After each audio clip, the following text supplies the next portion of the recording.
up? It's your boy Marcellus Wiley. And if you guys are looking at me like there's a little more to Marcellus Wiley today, well, I did have a fun night at Casa de Wiley with those 6 tacos that were stuffed to the max with ketchup on it. Yes, we kept it LA hood style around here. Had a great Valentine's Day with the family. The wife passed out, typical, 8:30, so no love last night, but she did give me a beautiful card that I guess expresses her love. But damn it, stay up, stay awake, and show me your love. Oh man, we're gonna have a great show for you guys today. And let's start it off with a story from the Super Bowl where everyone's doing the rounds right now, especially Super Bowl MVP Patrick Mahomes, who was on Jimmy Kimmel and said that Coach Andy Reid threatened to bench any player that left the locker room in halftime to go watch Rihanna.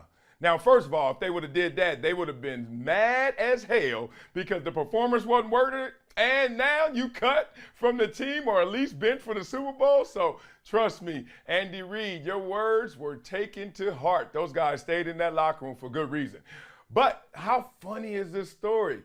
Well, it would be funny unless you saw last year's Super Bowl and you remember that, right? When they were out here at SoFi Stadium, Dr. Dre was there performing, had all his artists, Eminem, he had 50 Cent looking like a hot link upside down, just stuffed and full. He didn't look comfortable. Snoop, of course, 50, 60 years old, still crip walking across the stage. It was just crazy, right? And I get why the Bengals kicker was like, yeah, coach, next year we might not make the Super Bowl, A. B, they're going to have Rihanna probably. I don't want to do that. And C, how often you get to see all of these mega artists in one place? So he dipped out that locker room last year. Nobody on the Chiefs even thought about it. Well, one, they were down 10. It was like 24-14. They were threatening to get blown out in that game, right? A blowout time. You got to give up the joystick. So, of course, they're sitting there like, nah, we're going to listen to Coach Andy Reid on this one. But it made me think about like crazy stories in the NFL of guys getting benched, guys getting cut. I give you one. Let's start off slow. There was a running back with the Chargers one year who was threatening to get one of his incentives in his contract, which is a good thing if you're a player, right? You get another $1 million if you get 20 yards this game. Do you know mysteriously in that game that he had the fewest reps, the fewest carries, and the fewest opportunities to go out there and get that incentive? Now, we know that wasn't a coincidence, but they used as cover, it was at the end of the season. And at the end of the season, between injuries and potential playoff seeding, we didn't do that. And I was sitting there like, that's messed up, right? But not as messed up as this when you talk about a guy who gets benched. How about Eddie George? I give you a name for this one. Eddie George had a 10-year streak of starting in the NFL every single game like a workhorse, right? Had this long streak. And then he gets to Dallas, and Bill Parcells is in the building. And the tuna wasn't liking Eddie George. Thought he was old, thought he was slow, thought he ran like an old wounded horse that needed to be turned into glue. And look, I'm not even talking out of turn because he hated me even more than Eddie. But the point is, he knew that Eddie George had this streak. And do you know the first game of the year? We go out and we start the game on offense in a passing formation. Eddie George is on the sidelines. And I swear, second down, and I don't even think we completed the pass. Second down, 2nd and 10, 2nd and long, Eddie George trots out. But the streak was broken. I was like, that is dirty. That is damn messed up. But that's how Tuna got down. But I got one even crazier than that. And I've told you this story before. How about a player actually beating up their coach? And then, of course, you know what happens at the end of that. He's going to get cut. And that was Antonio Bryant when he was with the Dallas Cowboys and had an altercation with Bill Parcells. Common denominator, Bill Parcells. Common denominator, Bill Parcells. Bill Parcells and Antonio Bryant, words. You need to run that route. You need to have Keyshawn do it. You need to run that route and shut your mouth. Who you talking to like that? Well, I'm talking to you like that. I'm your coach. Oh, yeah, but you ain't my daddy. And all of a sudden, that turned into Antonio Bryant taking off his uniform, throwing it on the ground. He out. I don't know where you're going. Like, you play for the Dallas Cowboys. Like, Antonio, come back. Like, you need this job, you need this check, you need this opportunity, right? But he mad. He hot 100. And he gone. And he gone. And all of a sudden, Bill Parcells start walking behind him like this, little penguin, well, big penguin, he going like this, and he grabs his jersey and throws it at Antonio. Antonio Bryant in the Matrix turns around, grabs that jersey, throws it back at Bill Parcells and hits him with a nice three-piece. Pop, pop, pop, pop. And everybody jumped in because we were like, yo, I have never seen a player fight a coach. I've never seen a young guy fight an old guy that's the coach as well. And 3, Antonio, this ain't going to end well, bro, so let's stop this before it even starts. Well, a week goes by, another week goes by, another week goes by, and we thinking that Bill Parcells finally had a heart. Like, he finally found it. He went to the Wizard of Oz and got a heart. Nah, Bill Parcells still was Bill Parcells. It just felt like, I swear he was just one day smoking a stogie like a random Wednesday night. You know, I can't whistle, but I can just hear some Western music. And he just sitting there with a cognac, that stogie, and he just looking at the roster. And he finally just go, get up out of here, Antonio. Next day we show up, no Antonio. It was that gangster. So it's just funny when you hear these stories, man. And I love to take you guys behind the curtain, behind the veil. And you imagine being in that locker room and somebody on that damn team was thinking it, because not everybody plays in the Super Bowl, right? So some dude was like, dog, I'm like third string backup guard. I'm the backup holder or whatever. Like, yo, Rihanna out there, she is kind of fine, you know what I'm saying? I would like to see her, maybe, just get a little flick, whatever it may be. And Andy Reid came out with that declaration, like, if you leave this locker room to go see Riri, it's going to be the end of you. Bye. So funny to hear those kind of stories, and obviously I have tons of them for you. Well, coming up on Never Shut Up on Brinks TV and Reese TV, it's time to talk about a man who's free. Got his freedom. Derek Carr is a free agent. We're going to talk about what that feels like to be a free agent, how it changes your life, and the options he has. All that next on Never Shut Up. Let me try that spin again. I'm getting there. I'm working on it. It's coming.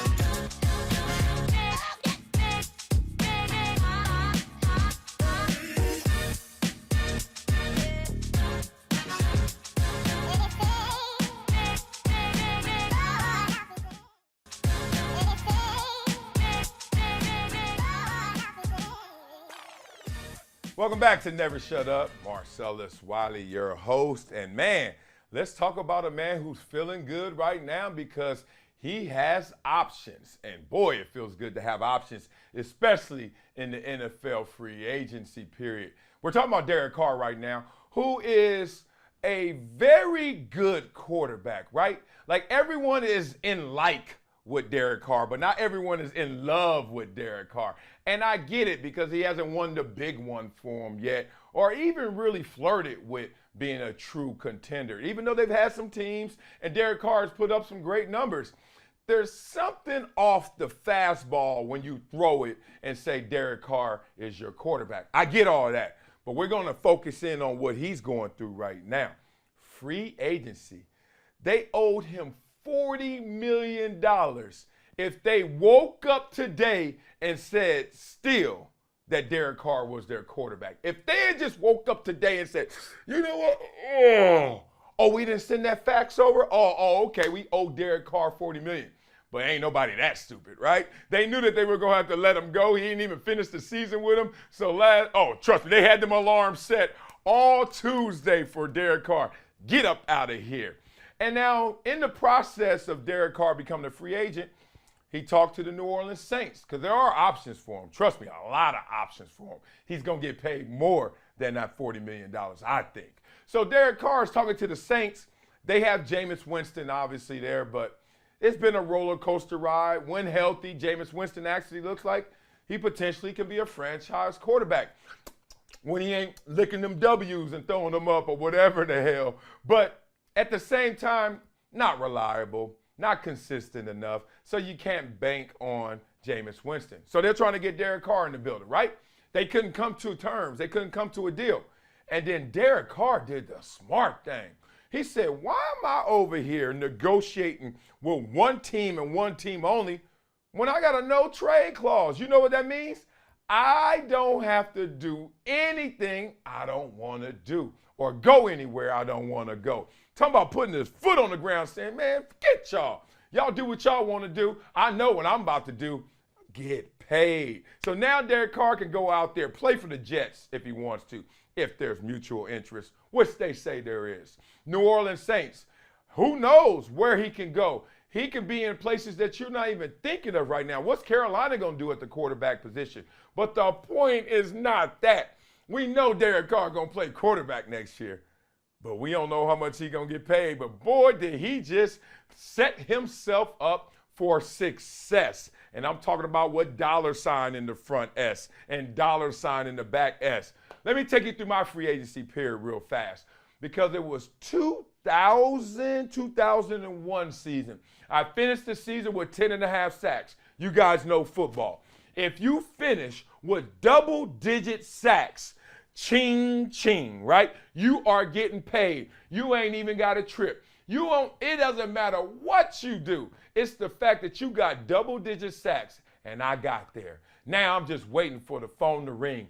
And it's the free agency period that is about to start. And my agent at the time, Brad Blank, he's like, okay, you know, Marcellus, be by the phone. Midnight Eastern is going down. I'm like, trust me, ain't nobody calling me. And I'm sending every cute girl to voicemail tonight. I'm getting my money.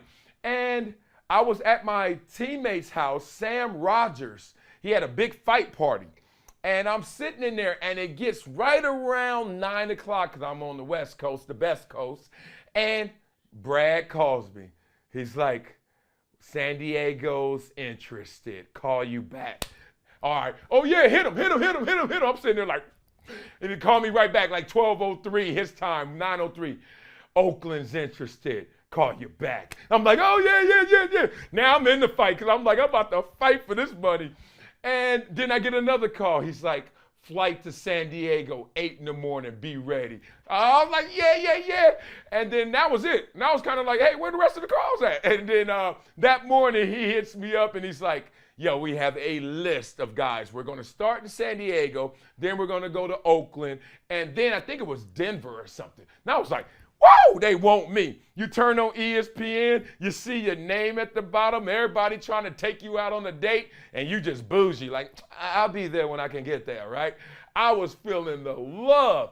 Get to San Diego, shaking all the hands. I mean, I'm the top free agent at this time. Like, literally, the top free agent. Can y'all believe that? Look what happened to me. I don't know. So anyway, I'm there shaking hands, walking around, seeing the weight room, seeing the meeting rooms, all that locker room. Oh, that's great, teammates. Great. Nice meeting you. Then we sit down, we talk about the team, what it looks like, their choices going forward. We had the #1 draft choice that year, which ended up being LaDainian Tomlinson, second rounder, Drew Brees. And then we even picked up Tim Dwight. Like, it was sick. We already got Junior Seau, Rodney Harrison. I'm pumped. Except they haven't talked about the money yet. They haven't talked about the contract yet. I'm like, all right, it's cool that y'all got a nice locker room. It's all right that y'all got 45-pound weights. I got those too at the crib. Like, where the money at? Do I have to go look for it? Because I will. And we sit there the whole time.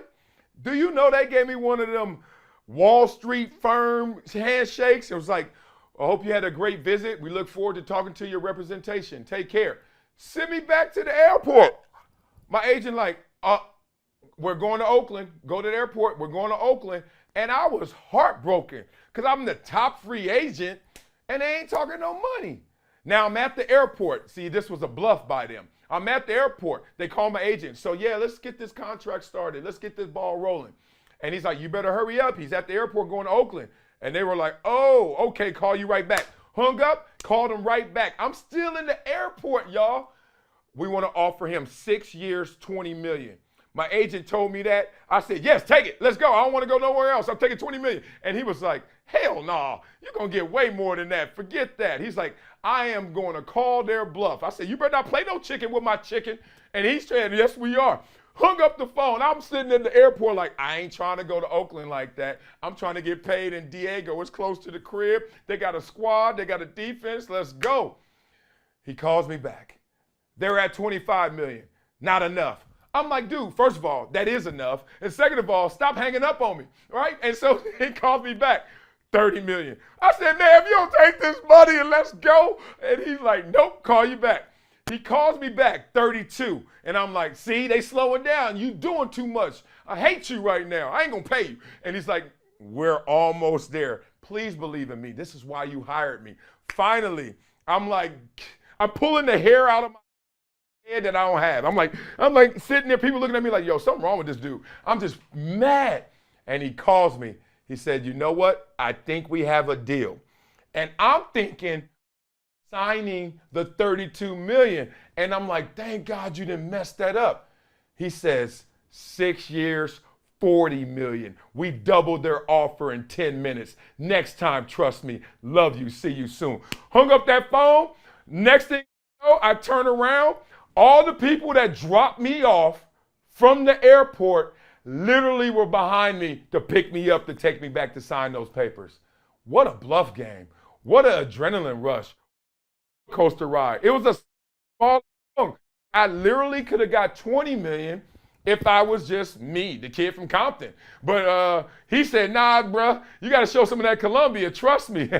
And we're going to get this money. So that was my free agency story. Derek Carr's, I got 40 million for 6 years, and that was the top amount. He about to get 40 plus for 1 year. Damn it, Daddy, why don't you teach me how to throw the football? Crazy how it goes, right? Well, coming up on Never Shut Up, we're going to switch gears. We're going to talk relationships, and I'm going to make the case for marriage because the numbers are going down, and you guys are not even having kids at the same rate. It's time for me to prop up marriage next on Never Shut Up on Brinks TV and Reach TV. Yeah. I wish I had my ring on, though. That would help in this segment, right?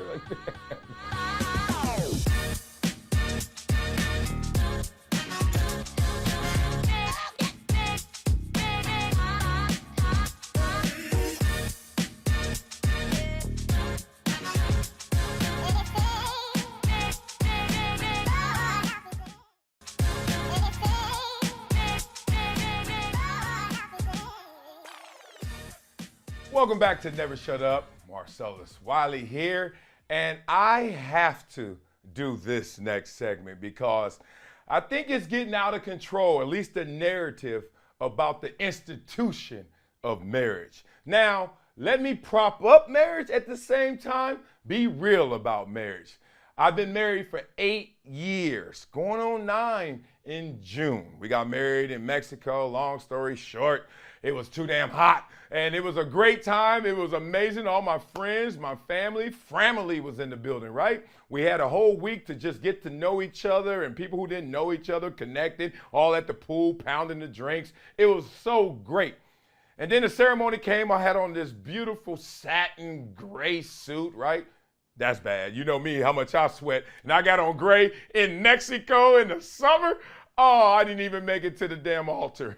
I was wet. And all of a sudden that gray suit was black or blue. I don't know what color it was, but it wasn't gray. Of course, I said I do, and I've been doing it ever since. But let's talk about what marriage is. I think first and foremost, let's just be real about it. It is a financial transaction. And they say it's the greatest transaction of wealth outside of inheritance. So think about it. Like most people get their money from mama and daddy if you're really going to be wealthy. And if not that, the next way to climb to the top of the mountain is to marry the right person, right? Someone you're in love with, but you're certainly in love with that money too, right? Okay, so we get it. It is an institution of a transaction financially. Now let's talk about the heart. Let's talk about the love. Let's talk about what marriage really is. Marriage to me brings security, and it also brings a calmness that I can't find anywhere else. And I know why people don't like marriage. I know why people don't want to get married. And the numbers are showing right now, not only are fewer people getting married, but fewer people are having kids. fewer kids out there. We're losing our population, and y'all don't want to be together. It's craziness out here. But let's talk about why. Well, one, when you get married, usually you're not in your 20s. And if you are, you're rare. Most people get married, it seems like in their 30s or even older, right? So you're giving up your youth. Think about that. Let's think about it like this. In music, the best music to most people is when they were young, in impressionable years, when you were about to go to the bar, go to the club, and the songs you were hearing. You got to give up your youth in your mind and in your heart when you get married, right? You're not that young, and you're not going to act that young anymore. Plus, now you're getting dressed to your favorite song, and somebody else is sitting there saying, can you turn that down? That's what marriage is, right? Here's another part about marriage that people don't understand. When you're giving up your youth, you're also giving up some of your freedom. I get it. You want to do whatever you want to do when you want to do it. But stop lying to yourself. Flip that coin over. I've been single before. I was single till I was 38. Stop playing. Them Wednesday nights when you're looking at your phone and you're on the couch, you bored as hell, you got 1,000 numbers and not one of them you want to call because you can't connect with any of them. Oh, I can go out somewhere and superficially feel great and have a ball and pass out when I come home or hang out with her when I come home, whatever it may be. But y'all know that don't feel the same. So you got to give up your freedom. You got to give up your youth. But why are you giving it up? Why are you giving that sacrifice?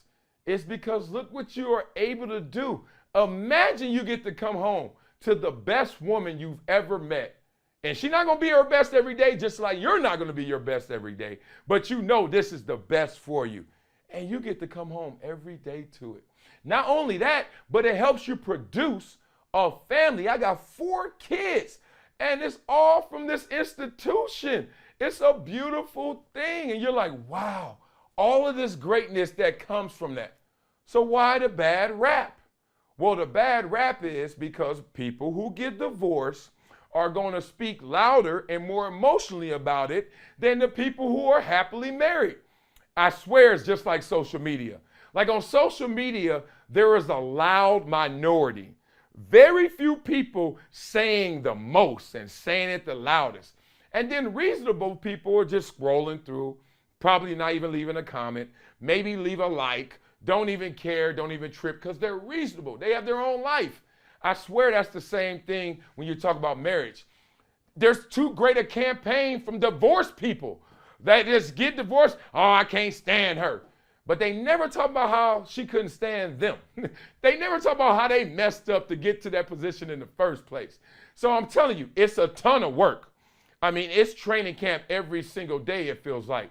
But damn it, it's also like winning the Super Bowl. Not every day, but enough where you're like, it justifies what you got to go through. Because if we don't have the institution of marriage, we don't keep producing kids, what's the future? Like, what's really the future? Everybody on their phone, scrolling through apps, just messing around all day, going to the club, all on Instagram. Yeah, I hear you. What's your IG? Okay, we'll hang out another time. Don't even talk when they meet each other. I've seen it. That's why I don't even go to these clubs anymore, because y'all ain't trying to interact. Certainly ain't trying to sweat on that dance floor like your boy. So it's just crazy that right now, the institution of marriage is really under fire. We can't let it be like that. So if you are happily married like me, on most days, like me all the time, please start talking about it. Start yelling about it. Start tweeting about it. Whatever it is, let people know what they're missing out on. Because trust me, they asses is everywhere telling people marriage sucks. It's time for us to fight back. Well, coming up on Never Shut Up, on Brinks TV full episode, we going all the way real with this. It's time to talk money. Yes, we are headed towards a recession. Some say we're already in it. It's time to talk about money. What I done with my money? What should you do with your money? And where is the money? Let's talk it next on Never Shut Up. Peace.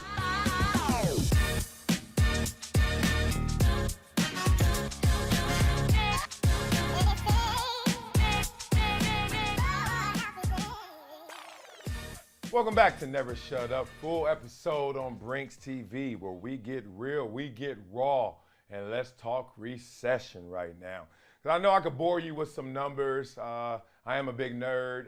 Two of my best friends are in the financial world working on Wall Street or Wall Street West. So basically, I kind of get immersed into these things, but I'm not going to bore you with the world economic outlook, but basically our growth product and us going forward is going to actually diminish in the next year or two. So that basically means, in layman's terms, a recession. What? A recession? What? All this money? How much I spend on Amazon? How much it costs to go to the club? Like, how are we in a recession? Smarter people than me know. I have no idea. But I do have an idea in terms of the game plan we all must have, especially during a recession. First, let's talk about money. And this is something we should have learned growing up. Let's be real. Like, I understand I needed to know the state capitals growing up, but now I don't know any of them, like 3. And I would rather know something about money than about what's the capital of Kansas? Is it Topeka? Something like that. You get my point. So now we're in this position where we're all trying to learn about money, and it's a weird place because if you're my age asking questions about money, 2 things are assumed. 1, you big dummy, you don't know about your money. Or 2, ooh, maybe you messed up with your money, so that's why you're asking, right? Everyone feels that anxiety, that weird kind of guilt, like, God, I know money, but I should know more about money. You watch expert on television, and they say things to you that a lot of times may go over your head, me included. And then you got to have a circle of resources that you can really plug into. Let me take you into the NFL, where guys do have those resources, but that's shame. And because they're making so much money, they don't even think to plug into those resources until, unfortunately, it's too late. And that's just how the cookie crumbles usually, right? You wait till you're in a dire situation, and then all of a sudden you're like, help. But you can actually be preventative of that moment. You can actually have what we call prehab, not rehab after the response to the issue, to the injury, but prehab to actually get in front of it. So let's get in front of this recession and our game plan. Everyone always says this word, the D word. Y'all know the D word, not the dirty word, diversify, right? Everyone always says diversify. Why do they say that? It's really just because you need to hedge your bets. Like you may feel in your bones that, oh my God, bet on tech, bet on tech, bet on tech. And there was a time to bet on tech. But some are saying this is not the time to bet it all on tech. But what if you did? What if you want to? That's why they say diversify, right? You got to have you some safe bonds. You got to have you some growth stocks. You got to have your portfolio spread. You even got to be liquid, money market. If I've said any of these terms and you've already went to the dictionary, you're not alone. And also find you a circle of resources. I'm sure your money's somewhere. Credit union, the bank. Instead of always going there to give them money, deposit, or take money away, you got to also go in there and talk. Meet someone behind the counter. Meet one of the agents that's sitting over there in those little wood desks with that brown carpet. Go over there and talk to them and say, look, you know how much money I got, so I shouldn't feel too bad. Whether that's a lot or a little, whatever it is who I am. Now, how can I not only keep that, start the conversation with keep that, and then grow it safely? And then take the conversation to where there could be risk. But the point is engage, because we weren't taught these things. So now it's time for us to learn for ourselves by actually going out to smarter people and learning from them. It's crazy because I had this wild journey to get here. Obviously, you guys know my story. I went from like gravely poor, food stamps, welfare. I remember the 1st, the 15th, and the 3rd is when we got our food stamps. 3 times a month, the government was hooking us up. And I still don't think it added up to like $1,000 a month, something around that, right? Certainly at the poverty level, if not below it. And we were gravely poor. for 21 of my years of life. Then I went from gravely poor to grave poupon. Like that. Like literally, let me tell y'all again. Like that. The day when I got drafted, they don't give you a check then. You don't get a check when you get drafted. You get a check when you sign, right? But when you sign, you get paid. And I literally, and I'm not telling you guys any of this stuff ever to brag. I'm telling you because it's within you to go out there and find your version of your own success. I used to go to a bank right there on Crenshaw on 57th Street, Bank of America. Used to go in there every week and cash my little work study checks from the gym and from Columbia, right? $200, $300. Ladies in there knew me, thought I was cute because I had them young muscles. You know, I'm about to go to the NFL. In my mind, to them, they don't even know. And I'm just going in there, giving them $200-$300. And they're like, oh, okay. All right, Marcellus, good seeing you. Cute shoes or whatever that is. And then one time I go in there, and this is after I'm drafted and after I signed. And I go in there, and I got an installment on my check. Not check, just a piece of it. Just the crust, not even the whole pie, right? And I was like, and I knew I was going to hit him in the head with this check. And the check was for $99,000, right? Now I'm on Crenshaw at 57th in 1997. Oh, it's going to hit. And so I go to the teller like normal. I just say, what's up to Deborah, whatever her name. What's up, Debbie? What's up, Dave? I was like, and slide it in there. And then I took that step back like I was in a movie. And I just sat there like Eddie Murphy, like a debonair bachelor, just waited. And then I'm sitting there, you know, arm on the thing, looking at everybody else. I'm like, what's up? And like, yeah. And then she looks down, and she does it in a routine fashion, turns, you know, they got their little computer right there. She hitting it. And then she looked down, and she looked again. She stopped typing. She looked again. She stopped typing. She was like, she saw commas. She ain't never seen commas on my check. She seen a decimal point. She ain't never seen no commas. She's like, Marcellus! And started screaming. I said, wait a minute. Now we on Crenshaw still. You better stop playing. She's like, girl, he rich. She lost her damn mind. I ain't lying. She lost her mind. Started screaming in there. Everybody looking like, everybody running to my teller. I'm like, oh God, at least they know I'm not robbing the place. But damn, y'all gonna get me robbed in the place. That's what I felt like. Like, y'all better calm down. But it was actually joyful. It was joyous. Like, people in line was like, oh, you just got drafted to the league? Oh, that's dope. Oh, that's, and it just became almost like a family affair, family reunion. And it was great. But from that moment on, I had to be responsible. It's crazy because I grew up poor. I had a lot of people that were looking at me or people that I wanted to take care of. That's why generational wealth is so important, to be able to pass down to your kids, because you want your kids to have a safety net, but also the opportunity to fail forward, because they're going to make their own mistakes. Like I made my own mistakes, like buying too many damn cars, like taking care of too many girls. Oh, did I say that out loud? Like just doing too much in them streets, right? Just going and buying the tab up, like just doing too much. You want to be able to pass it down. You're going to pass down money. You're going to pass down wisdom, but they're also going to inherit some of the foolishness, and they're going to make their own mistakes. You have to try your best with all your might and all your experiences to make sure you protect them from failure, right? Not from mistakes, from failure. So when you hear about the NFL player who lost all his money or went broke, we've seen the specials.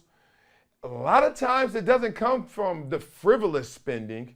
It comes from the big heart of hooking up mama, hooking up daddy, hooking up uncle, sisters, brothers. You took the whole village with you. And now the village is too heavy to carry, especially when you're out the league. So message to all out there, get smart with your money. And the only way to get smarter with your money is to surround yourself with smart people, smarter than you, especially when it comes to financial literacy. All right, y'all, you know how we finish these shows off. Time for Wileyism. And I got to give this Wileyism credit to Papa Lenzoni. Rest in peace, Papa Lenzoni, who always told me, if it is to be, it is up to me. Woo! Talking about focus. Talking about locked in. If it is to be, it is up to me. No excuses. No other reason. I'm not listening to what you guys are saying. I don't want to hear about the obstacles. I don't care about the adversity. If it is to be, it is up to me. So everything that I envision, that I dream of, that when I plant that seed in my head, let me tell you, I am on a mission to make that happen. I am on a mission to make that seed grow. I am on a mission to make that dream a reality. Think about it in your life. Thinking about all the things that you want. Think about all the things that sound crazy, far-fetched, insane, all the wildness, but it came in your head for a reason. And if it's still in your head, it's time to plant that seed. And now, since you have planted it, you got to take care of it. You got to water it. And always give it these nutrients when you water it. If it is to be, it is up to me. Thank you guys for tuning in to our Wednesday episode of Never Shut Up. It's your boy Marcellus Wiley on Brinks TV. Reach TV's in the building as well. You guys in the building. The show is just getting started. Oh, we're going to have some fun. Don't forget your merch, your chalice, all the love. See you guys tomorrow. Peace.